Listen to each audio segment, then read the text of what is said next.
Hey guys, Kev here from Enlightened. Did you know Britain and France are related?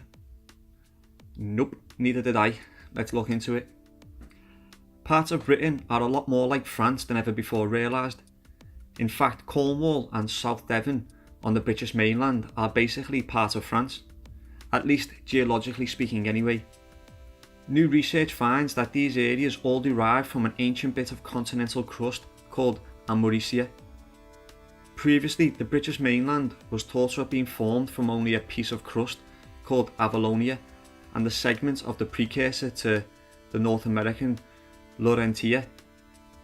New research suggests that it was instead a three-way merger.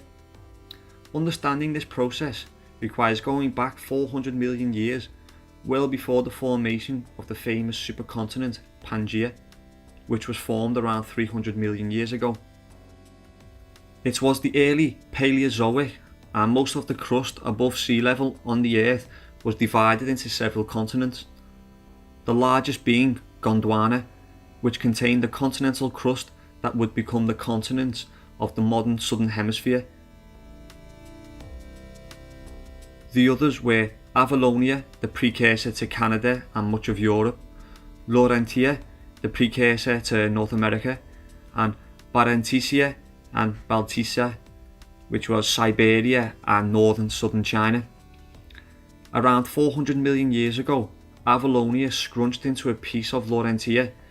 This merger was previously thought to have created the land that would later merge into Pangaea and then break up again into the modern day British mainland. However, a new study published on September the 14th in the journal Nature Communications finds that there was another fragment of Amauricia involved in the ancient dance. Like Avalonia, Amauricia was a fragment of crust that had torn off the Gondwana and was wandering towards Laurentia. Today, the land that was once Amauricia is part of France and mainland Europe.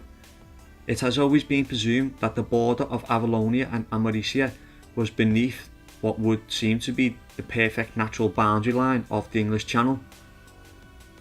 Ian Dykstra and Callum Hatch, co-authors of the paper, now believe instead the line runs through Devon and Cornwall.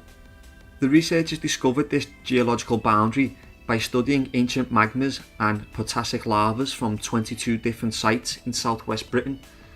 They examined atomic variations or isotopes of the element neodymium and strontium in the rock samples. They found two very different variants of rocks north and south of the imaginary line through Devon and Cornwall. In particular, the rocks south of the boundary were rich in radiogenic strontium and showed differences in their levels of neodymium isotopes compared with the rocks north of the boundary. The southern rocks precisely matched lamprophyres of the same age found in Europe on what was once Amauricia. The results might explain why Western Britain is rich in metals tin and tungsten. The researchers said tin and tungsten are also common in Brittany, in the northwest of France, but not in the rest of Britain. We always knew that around 10,000 years ago you would have been able to walk from England to France, Dykstra said in a statement, but our findings show that millions of years before that, the bonds between the two countries would have been even stronger. Well, there you have it guys, thanks for stopping by. I guess Britain and France are a lot more related than previously thought. And coming from an Englishman, you know, there's no one who's less happy about that than me. But hey, thanks for stopping by.